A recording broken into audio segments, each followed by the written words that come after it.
Welcome back to the MyLatinLife podcast. Since 2014, your trusted guide to traveling and living in Latin America. Our guest today is Daniel Valverde. He's the most interesting Peruvian in the world. He's growing wine in Peru. He believes that Peru has everything it needs to stand shoulder to shoulder with Argentina and Chile in the wine world. I was very interested when I saw this on Twitter, and so we brought him on to the podcast to tell us more about Peruvian wine. Daniel, how's it going, man? It's going great, man. Thank you for having me. I'm ready to talk about wine. It's a very interesting topic, especially like most people don't know much about Peruvian wine. You hear Peru and wine together, and you're like, it doesn't click much. You usually think about Argentina, Chile, or the United States and stuff like that. So, do you really believe that Peru has everything it takes to stand shoulder to shoulder with Argentina and Chile in the wine world? Absolutely. Actually, Peru made wine way before Argentina and Chile. Peru and Mexico were, one of the only ancient civilizations, in Latin America. So the Spaniards first brought grapes to Mexico around the 1500s, 1550. They brought the grapes to Mexico, and then about 30 years later, they brought it to Peru, and they started making wine. So Peru was one of the first making wine, and they actually were very successful at it. They were really good at it. But unfortunately, Peru had a few things against them when it came to the wine. So one of the first things that happened is that in the 1600s, an earthquake hit Peru. And the area that hit Peru was like the area where they were making the wine, where the vineyards were, where like the bodegas were. So like the production, like a lot of the production of wine in Peru suffered tremendously from that. So after the earthquake, it became like harder for the Peruvians to start to making their wine. When the Spanish saw what was coming out of Peru with wine, they make it harder for Peruvians to actually get the wine out. So they didn't want the Peru to compete with them. So they make it much harder to do that. So Peruvians, actually what they did is they were only allowed to sell wine in Peru. So they switched to the only in Peru, but then they took a bigger leap into Pisco. So that's right. What Peru started making Pisco from that. And Pisco is a grape-based alcohol, right? Correct. Yeah. So Pisco is the same as you make brandy without aging it in a barrel. It's basically the same thing, and it's a great alcohol. Yes.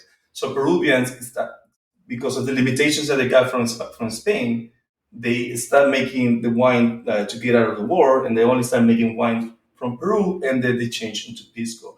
And Pisco is much easier to storage. It's much easier to like get it out. It's much easier to stabilize. Right. Wine is much harder to make because it's like a fortified wine.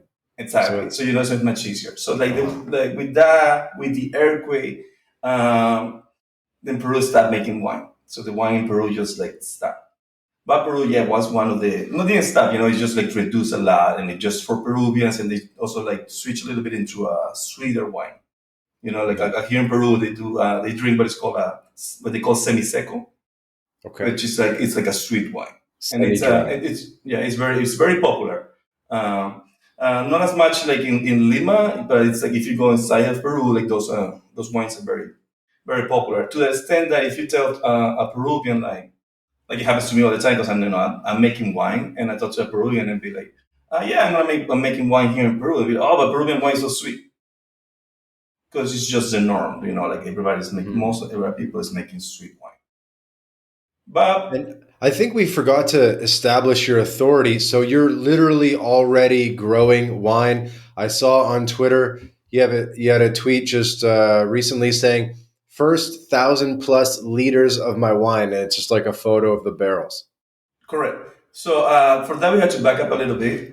When I was working in New York as a waiter, that's like about 15 years ago. Actually, even before that, I have always had this belief that Peru has everything it takes to make wine.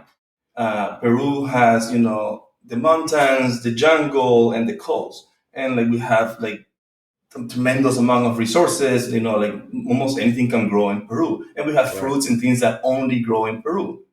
And we have made wine in the past, right? So I have always had this belief in my heart that Peru can make wine as good as Chile and Argentina does, Uruguay, and the rest of the world, and bring it out to the world. So then, like, I'm working in New York in a restaurant, and like it's about 15 years ago, maybe. And this guy, it's a friend of mine that he tells me that Daniel, I'm gonna go become a sommelier, and oh, that's really cool. And maybe one day we should make wine together. And then he leaves the restaurant. I leave the restaurant to do something else. He becomes a sommelier. We always stay in contact, and through the years, we're talking. Until one day I'm coming back to Peru, and I say, I'm going to with my girlfriend. I say, what? I bring her the idea of making wine to Peru and what I've been talking to this guy, and she jumps on board immediately in the idea. We should look into it. And this trip we were just coming to Lima. We changed the trip and we said, what? Let's go to Ica. Go Ica is like in Peru, where like the wine kind of like started. The oldest winery in the Americas is actually in Is in Ica. Ica. So Ica Yes, for the audience is spelled ICA. correct. It's in the south of Peru. Okay. Yeah. So we said let's go to Ica and first let's figure out if Peruvians even make good wine. If anybody's making dry wine, the kind of wine that you would drink outside of Peru. Like the kind of wine that you would drink in Europe and Argentina too. So we go to Ica. We visit as many bodegas as we can. We buy as much Peruvian wine as we can. And I called this guy in New York, the sommelier. At this point, he's a master sommelier, not a master sommelier, but the bad sommelier, the one below. Master is insane Okay. crazy to become a master sommelier. And I tell you, hey, listen, I'm doing this. I'm in Peru. Do you want to come and do it with me? And he came. So he made us a Nika, and the three of us just tasted all the wine, went to the vineyards, and then we decided, okay, so there's people making good wine in Peru. There already is wines of good quality that are dry, that have really nice bodies, that are complex, that you can drink in like a nice restaurant in like New York or California. So we decided, okay, so let's do it. We decided, let's work in this project. At the time I was living in Puerto Rico, and he was living in New York, and then we just keep coming back to Peru. Like we came like 3 times in 1 year, and the first time was tasting the wine. The second time was like visiting vineyards. So we went to Ica, we went to Arequipa, we went to Moquegua, we went to Tacna, so like all down the south of Peru until the border with Chile. And then we visited all the bodegas that we could. We did like a tour, and like we saw the practices of how they make wine. And we see like, are they making it correctly? Is there room for improvement? Can we do something better? If we jump in, can we like improve everything? No? And so we decided yes. We decided we can. So then we like move forward with the project. I started building relationship with like the wineries, the people making wine in Peru, the people selling wine, sommeliers in Peru. So we started working on that stuff. Hmm. And then in Tacna, uh, there the grape that we chose for a wine, it's called Negra Criolla or Listan Prieto or País. It has different names in different countries, but it's one of the first two grapes that the Spanish people brought to Peru. Hmm. Okay, What's it and called so again? Narrow what? Negra Criolla, Negra or you could, criolla. Ooh. or you can find it as Listan Prieto or Mission grape. It depends on the country Okay. where you're getting it. Listan is Listan Prieto. Correct. Okay, I found it. Yeah, from Yeah. Spain, now mostly in South America. Sorry, So continue. when we taste this wine with this grape, we all love it because it's not like a very for what we want to do first. It's not like a very heavy wine, but it's also not a very light wine. It's a wine that like it's kind of like in the middle, but it has like a lot of characteristics. It holds up with the wood. It holds up with the steak, but you can also eat it with something softer. So it's a very well balanced wine. So we decide we want to do this grape also, because of the history, one of the first grapes, and then we taste all of the wines that it made in Peru with that grape, and we found one in Tacna that becomes our favorite. So I has become like acquainted with the owner of the vineyard, the person, the worker of the vineyard. I mean, he works his own vineyard, he owns it. Like, they make a lot of wine. They make several varieties, and we asked him, can we buy your grapes so we can make our own wine? And he agreed to it. He was surprised, and we started with buying 1 ton. Then we changed it to 2 tons of grapes. And then I also asked him like, can we actually rent a space in your bodega to make our wine?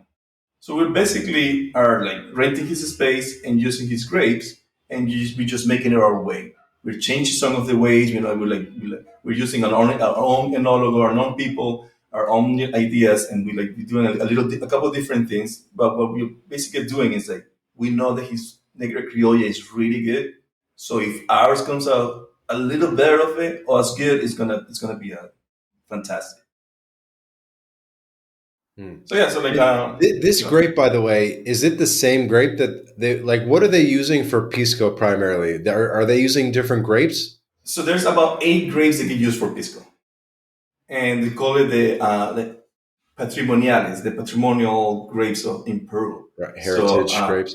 And but mhm. it doesn't. They don't use all 8 grapes. They use just like No, one they or do. No. really, So and you they can mix it all together.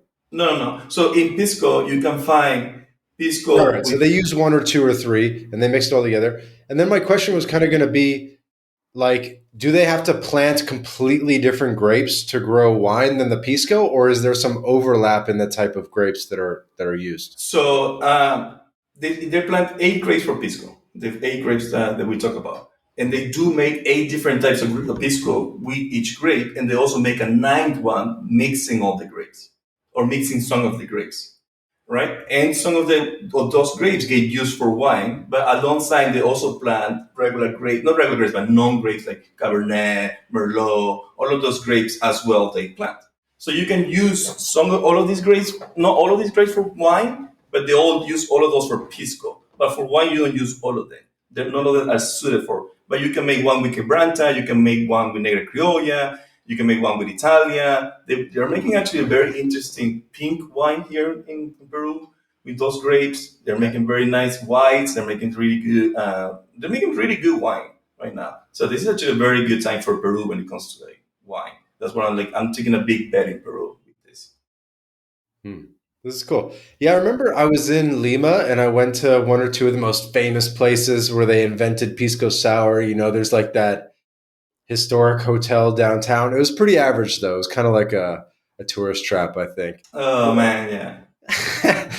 how do you like to drink pisco? This is kind of a random question, but so do you like it as sour or do you like it with Coca Cola or what do you do? So pisco, it's kind of like tequila, like traditional, like heavy pisco drinkers or pisco like with knowledge of like they will grab their pisco and they smell it and sip it little by little, you know.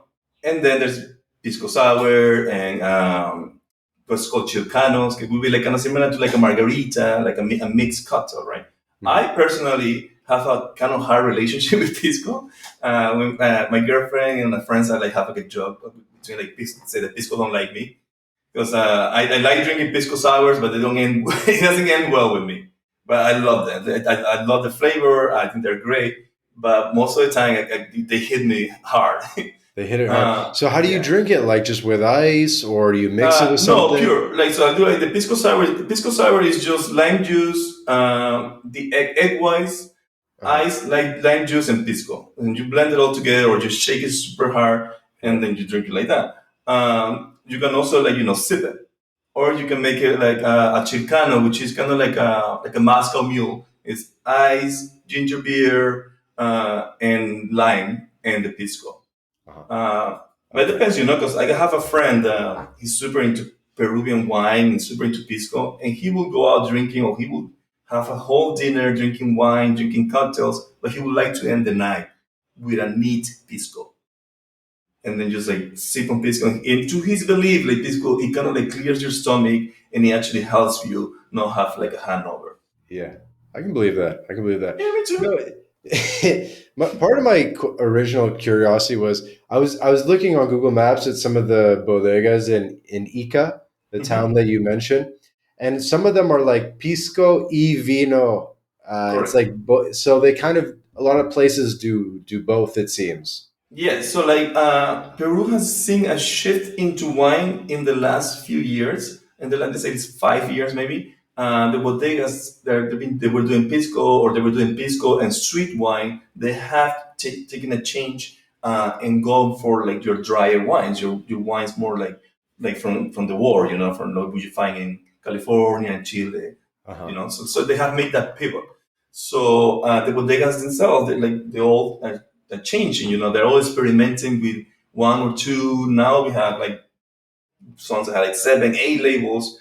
Actually, I'm doing like one of my partners is the person in Peru that like promotes wine like the heaviest, and he has like a store, right? And now he has like 67 labels of Peruvian wine. So they're evolving. They're coming out. They're working hard in it, and our wines actually are doing really well. They're going into competitions and they're rating really well, and they're having in really good restaurants. Not that much outside the world, unfortunately, which is my mission, and we can talk about that. But in Peru, the Peruvian restaurants are getting a lot of recognitions. As you might know, that we have like Central, that was the number one restaurant in the world a couple of years. Now we have Maido, which is the number one restaurant in the world right now. And I think we have like 3 other restaurants that are in like the top 50 or something like that. Yeah. And those restaurants are serving good Peruvian wines. If you go to Central, you're having a 15-course experience per each with a wine or with a cocktail, and they're serving you Peruvian wine. And they're actually really good quality Peruvian wine. So it's a very good time for Peruvian wine. And it's going to get better and better. Mm. Yeah, I was kind of wondering because I imagine the companies that have been growing Pisco for whatever hundreds of years, it's going to be hard to compete with them as they transition into traditional wines because they already kind of have the infrastructure, they have the land, they have the tree, the wine trees and stuff. So it must make it hard for sort of an upstart winery. So, as in for me, well, I have a different vision of the most, and this is like what I remember. We were interacting in Twitter, and you asked me why do I believe that Peruvian wine is gonna be like Chile, Argentina in the next 20 years, and I told you this because of me. It's because I actually do have a different vision. Unfortunately, here in Peru, Peruvians don't believe in Peruvian wine, or the majority of Peruvians, because it's as I say, like we haven't been making, that type of Peruvian wine. So that type of Peruvian wine it's being made now, right? But people that can afford it, or like it's not being sold super cheap, right? Mm. And the people that drinks wine of that quality, they will be like they just simply say, why would I buy this Peruvian wine when I can get Argentinian or Chile for similar price? So they rather drink Chilean or Argentinian wine. They don't believe in Peruvian wine yet. Not even the Peruvian government believes in Peruvian wine. So the Peruvian government, but for example, right, they have these initiatives called Marca Peru. That has money that goes to different Peru things to impulse Peru in all Peruvian industries. But they don't. None of that money goes to wine. 100% goes to Pisco. Not 100%, or what goes to that area goes to Pisco because they don't believe in like impulsating the Peruvian wine yet. So there's wineries that are making wine. There are wine enthusiasts, Peruvian sommeliers that are pushing wine. That are really trying really hard, and they're making good wine, and they're trying really hard to like share the wine. But it's hard for the change the mind of Peruvians, right? In when it comes to wine. What I'm doing with my wine is I'm making wine to take out of Peru first.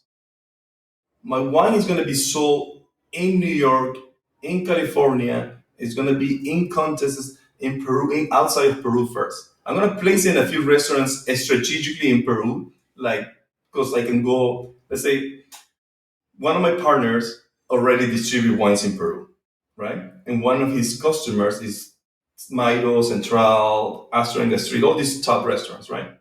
So if I put my wine in Central or Maido, which are the top restaurants in the world, I can go to a restaurant in New York, a fancy Peruvian restaurant in New York, and tell them, listen, my wine is in this restaurant, but you don't have any Peruvian wine in your wine list. Right. You know what I mean? So the sell becomes an easy sell. So we're gonna do that in all of the restaurants in New York, starting with the Peruvians, and then go restaurant by restaurant. We're gonna put on all the restaurants in California, and then we're gonna send as many contests as possible. We're gonna go to all the fairs and all the stuff, and that wine is gonna get recognition. Once that wine gets recognition outside of Peru, then the backup of Peru is gonna come. That's when Peruvians is gonna say, "Oh, we're making really good wine. With Peruvian wine is really good. We're like in New York, we're in California. We're doing look at these ratings, and they're gonna be articles because like a new Peruvian restaurant opens in New York and they make an article about it.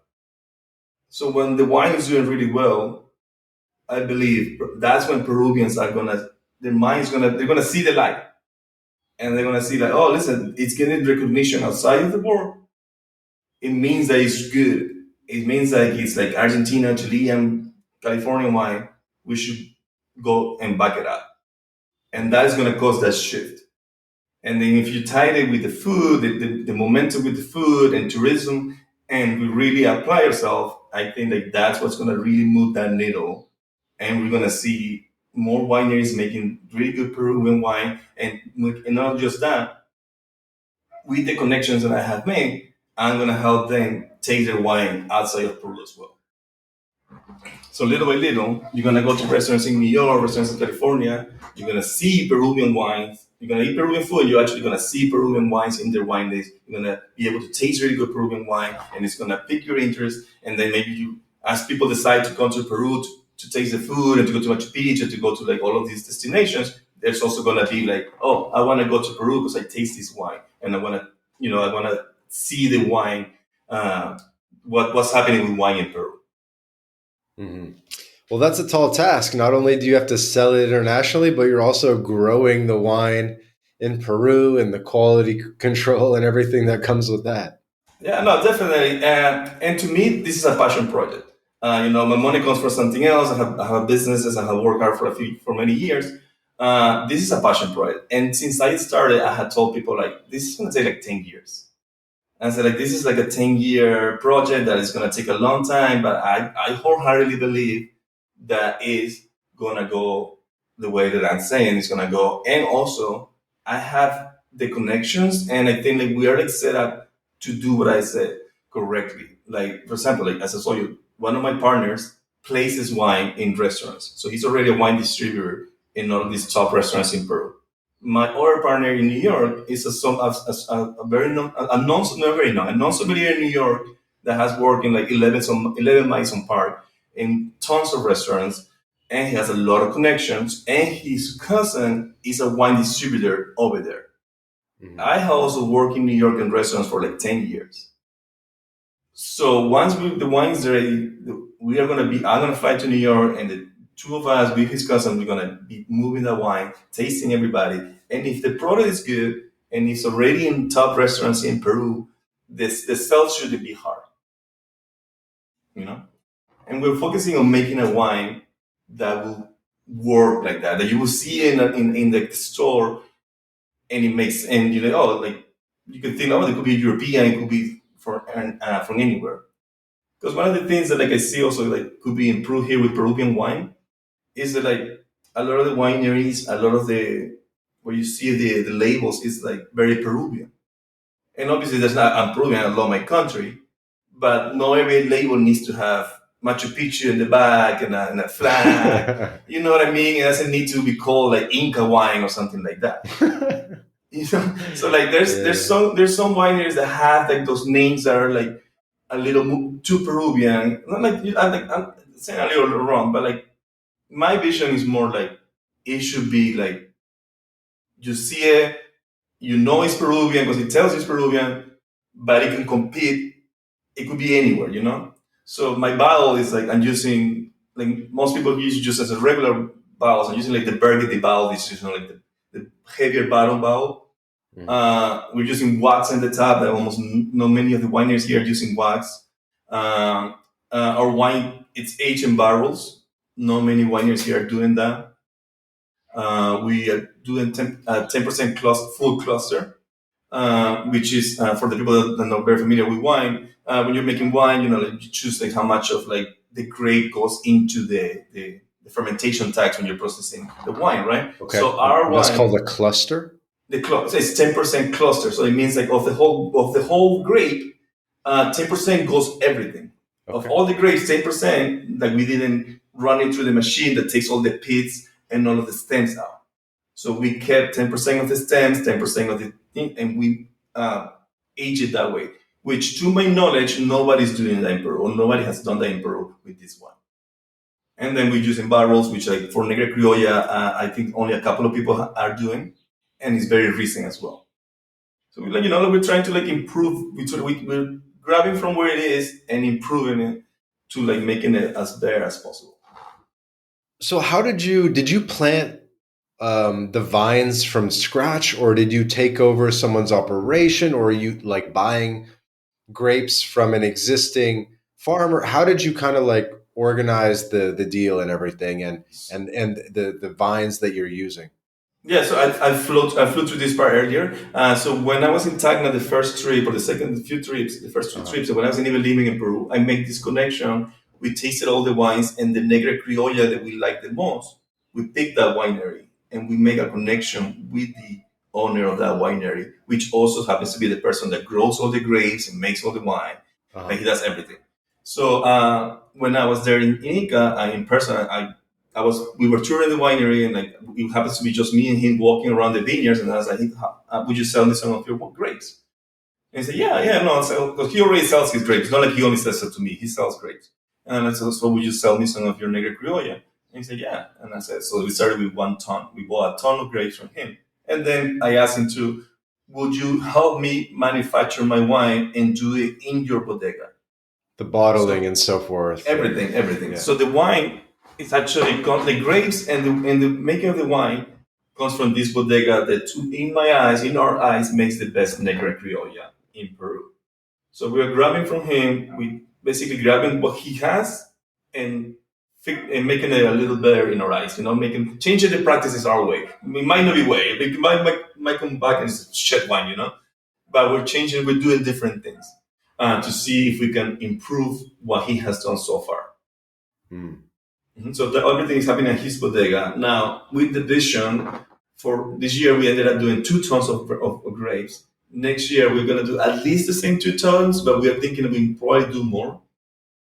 And we're looking for a location just to like have our bodega. We probably continue buying grapes, but we want to have all of the manufacturing in our own place. And so this guy's doing the bottling for you and like the putting the labels on, or does that happen Well, elsewhere?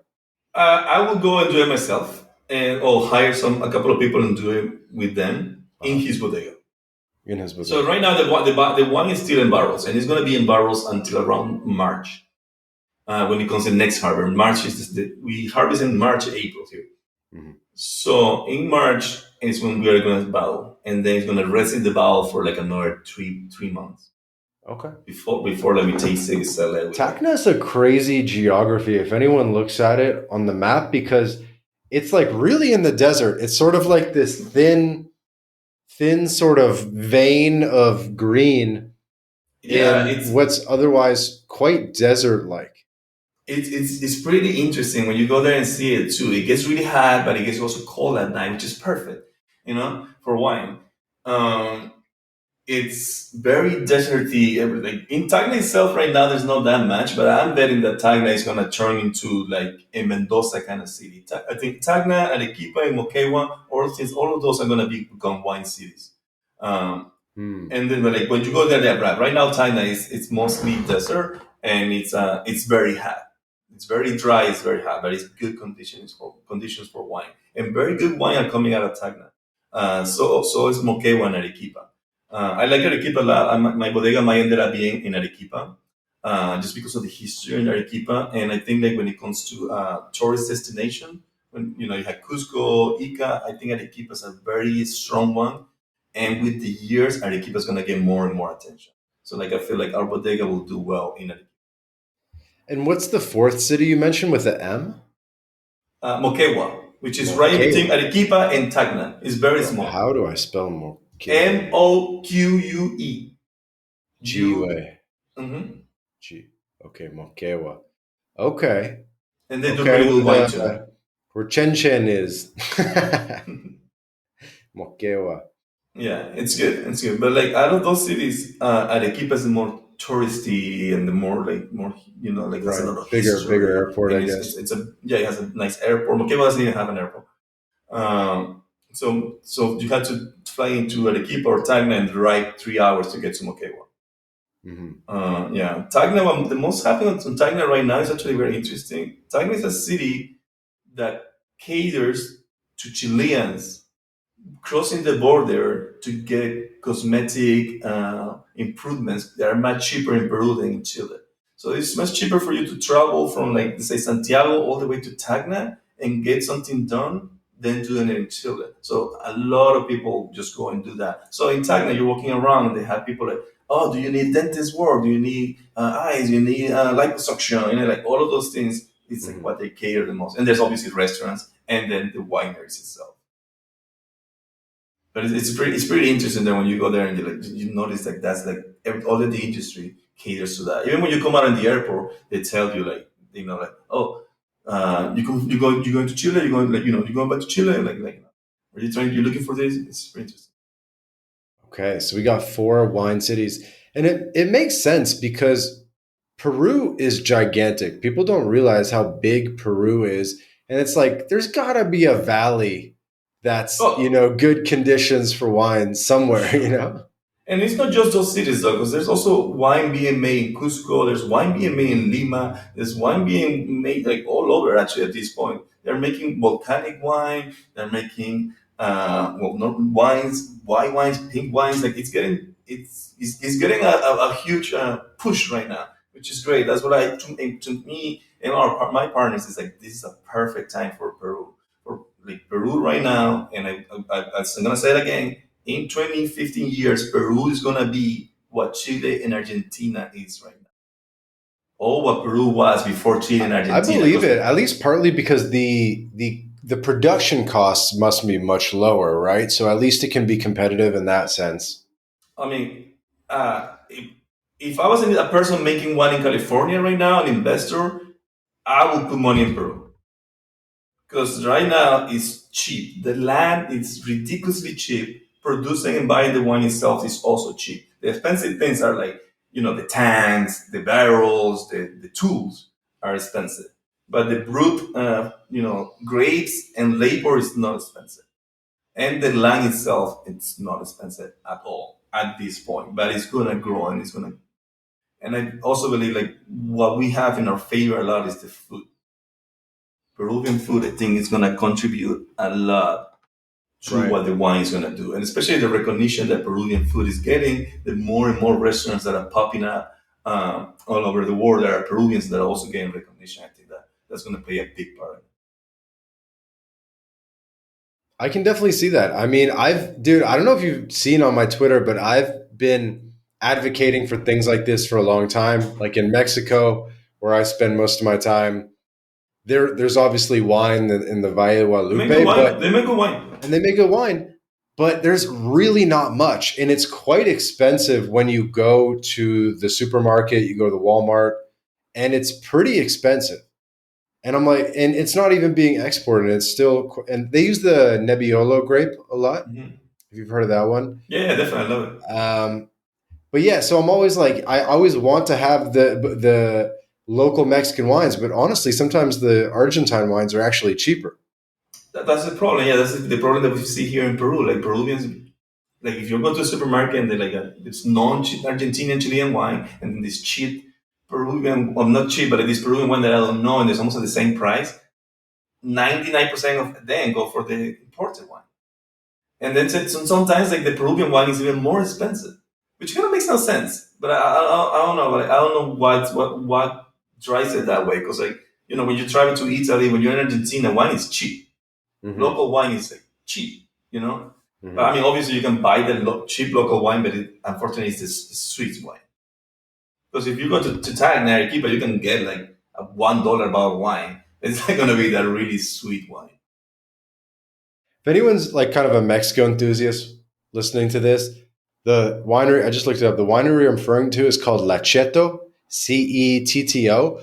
And it's like the only Mexican wine you can get in restaurants or in the supermarket. And I'm always so annoyed because I'm like, I don't want to keep friggin' drinking Lacheto Nebbiolo. Like, give me something else. I'm gonna have to make my own pilgrimage to the Valle de Guadalupe in Baja It's California to get anything else. Yeah, unfortunately, it's the same with Peruvian wine. So you can find some Peruvian wine, but it comes from like Tacama, Intipalcan, Gato Negro, which are big bodegas. They mass produce wine. Now, Hmm. Tacama is the one that we talked about earlier. Tacama is the oldest vineyard winery in the Americas, in Latin America. Um, and Takama makes really good wine. Takama has very different levels in the wine, like an entry level, but Sure. their top wine it's actually a wine that you can have in like a top New York restaurant right now. Hmm. They make they have I mean they've been doing wine for over 100 years, so their wine is great. But unfortunately, it's not out there. It needs just like one. But like I'll give you an idea and a story. Um, my partner, the sommelier, his mom goes to a very famous Peruvian restaurant in New York, one of the top Peruvian restaurants in New York. And she goes to the wine list and she finds one Peruvian wine. And she sends it to him, right? He's like, oh, look, I found one. And he's like, oh, you should taste it. She goes to the waiter, hey, I want to taste this Peruvian wine. He's like, no, you don't want that. He literally said, no, you don't want the Peruvian wine is not good. And he dissuaded her from buying Peruvian wine at a top Peruvian restaurant in the world, in the top city, like New York City. Hmm. So that pisses all off. We were all mad about just hearing that, but it also like shows like what how people see Peruvian wine today, what the opportunity is, and how we switch if we actually do put a really good product in front of their eyes and like market it correctly and bring the culture to people correctly. Like, because we're not just what we're trying to do is actually because we were waiters, both of us. We're going to be doing what we know works with a waiter. So we're going to be visiting the restaurants with the wine. We're going to tasting on it. We might do contests. We might like the most who sells the most wine gets this and no. We're going to like push that wine so they push the wine sales. So we're going to believe in this wine. I mean, we already believe in this wine, and I know the product, what's going to come out of this bottle is going to be amazing, and we're going to pass that knowledge to them, and we're gonna make sure that they buy on this vision, so Peruvian wine gets actually treated how it should be treated, or that we move the needle in the correct direction, and then we can pave the way to bring all of the other Peruvian wines into like the world. Hmm. Big question with the limited time we have left, but what's it going to be like doing the import export? I mean, it's not easy to import wine into the US, I'm sure. How has that been a learning process? Max, my partner, the sommelier in New York, his cousin is a wine importer in New York. So he already has committed on buying the first pallet of our wine and importing it to New York, Nice. and then sell it over there in the states, and then we help move it. So like we it's in New York, and I would assume most of the United States, you can just go into a restaurant and hey, I sell you my wine. It has to go through a distributor. You Correct. need to Yeah, there's a have lot a of distributor. ancient rules. Yeah. Yeah, exactly. So with that, we already had the person, the distributor for that. Okay. So we just like working on the Peruvian side is actually a little more relaxed when it comes to like there's not that much regulations in the process of winemaking, but Peruvian itself, when it comes to like any kind of bureaucracy, any kind of like permits and stuff, it's a pain in the ass. Uh-huh. And But we have a lawyer, we have an accountant, we have like most of the stuff is already like figured out. We registered the brand, we have our sanitation thing that you need. uh-huh. Yeah. How does it go? Is it like going a container ship from Lima to Los Angeles or So something, or how does it we go? ship it by the pallet, and I'm gonna ship it directly to New York. So right now they're in Tacna. Uh-huh. I'm actually not 100% on that part yes, if it's gonna ship from Tacna or if from Tacna It's it's all gonna right. be here. You'll probably message me after the recording and be like, "That's not how it's being delivered. You got to edit the episode or whatever." But I was No, just no, no, curious. no, no. Hey, I have no problem with being wrong. Yeah. I haven't 100% figured out this area. I'm more of a person that like, let's get it done, and we're gonna figure it out as we go. So Yeah. like, I don't even That's know good. where the labels are gonna be printed. We have an idea where the glass is gonna come from. But if I'm wrong, people can correct me. I'm sorry. My understanding is that a pallet of the wine, which is gonna be like 56 cases. it's going to come to Lima or Callao, which is part of Lima, and from those ports, it's going to go all the way to New York. On an airplane No, no, by sea. by sea. Okay, Yeah. interesting. Yeah, Cool. and then once it's there, like then we his cousin with the storage it. I'll fly to New York, and we just visit as many restaurants as possible and move it that way. Okay, cool. No, I like it. And shifting gears a little bit, what is it about Peruvian wine that makes it unique? Is it like the volcanic soil or the type of grape, or what makes it different than, say, an Argentine or Chilean wine? I don't think I wouldn't say different necessarily, but I would say that apart with them, like they can compete with them, they can make as good or better wine as what they're doing. I know, like the thing about Peru is that Peru has everything. Peru has the jungle, Peru has the mountains, and Peru has the coast. You know, so we have all the climates, we have all the right conditions to made wine. We are making volcanic wine. There's this great wine, Peruvian wine, is called 11 Club, and it's if I'm not, I don't want to get it wrong. I believe it's in Arequipa. It's either Arequipa or Tacna, but I believe he's in Arequipa. 11 Club, and all of his wines are volcanic wines, and he's like has like 11 different wines by now, and they're all volcanic. So yeah, so that you find different types. They're also making like traditional wines without without any pesticides and like natural wine. They're Nice. also like some people are making that. So there's a lot of experimentation, a lot of like let's make good wine in Peru right now. And there's like the eyes are starting to pop. There was an article about Peruvian wine. Yeah, I remember in a very big publication in the States a few months ago. So it's getting there, it's getting this recognition, and I think that the restaurants are gonna help too with that. Dude, this is really cool. Of course, we're going to put your Twitter account in the description of the episode. So if anyone wants to reach out to you, they can hit you up on Twitter. Is there anywhere else that people should hit you up, or anything No, no. that people can do to help? Twitter is fine. Twitter is where I spend most of my time when it comes to social media. I don't post that much. I used to post more because I used to do like coaching and whatnot.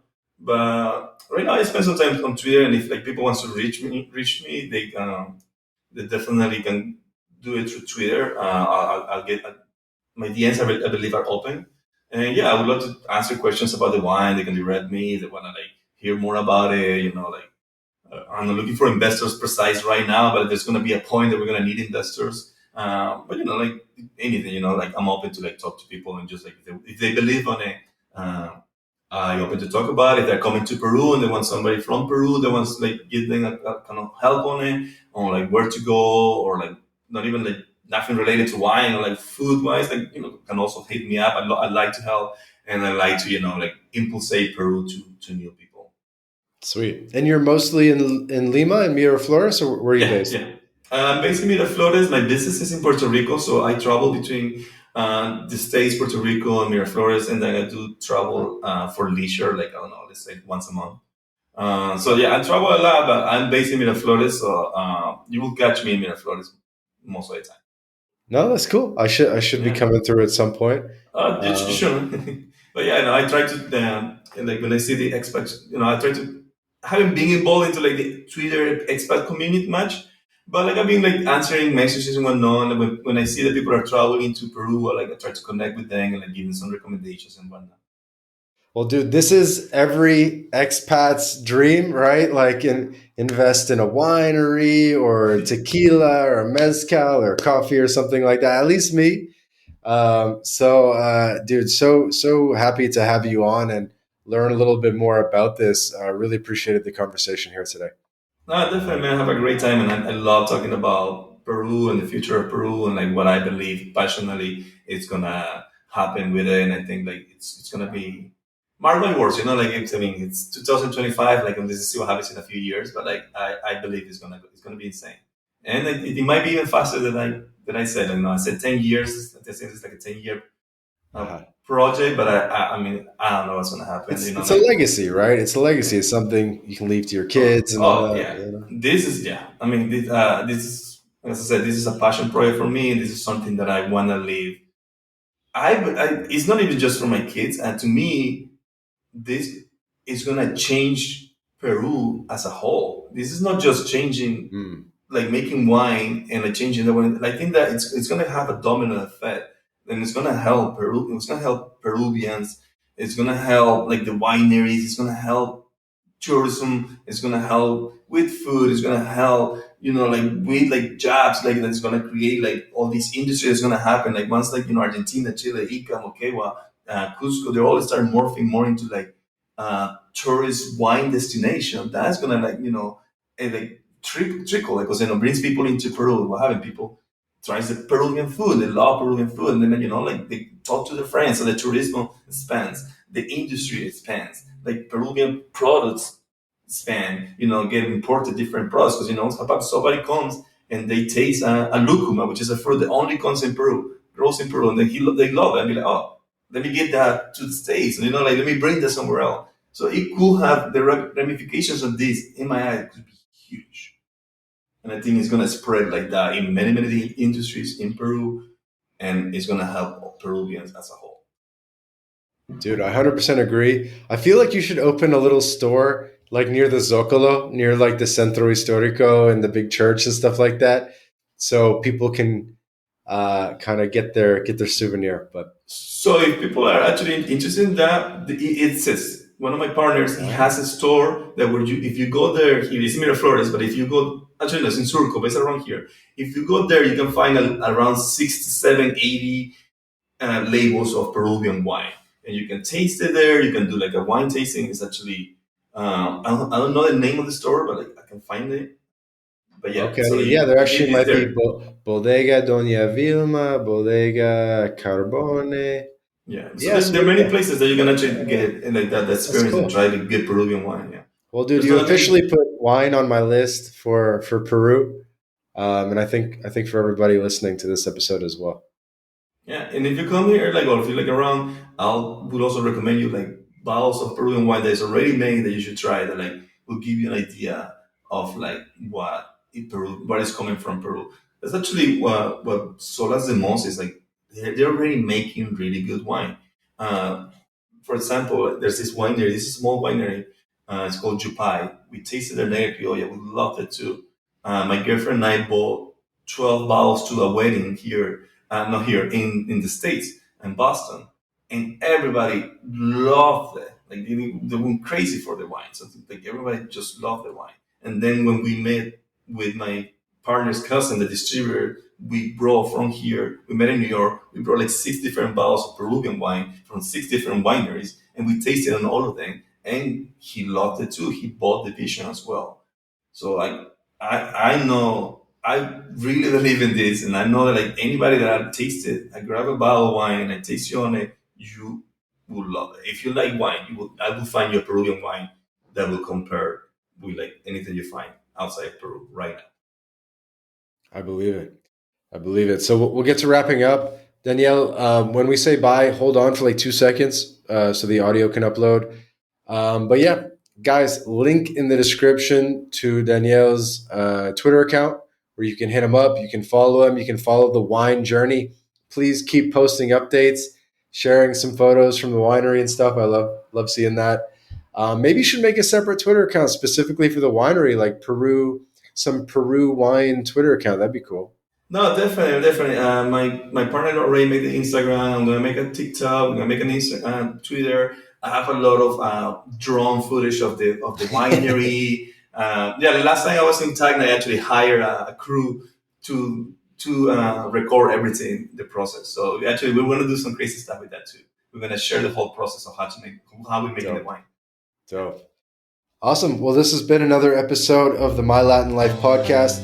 Again, our guest today, Daniel Valverde, Peruvian Wine.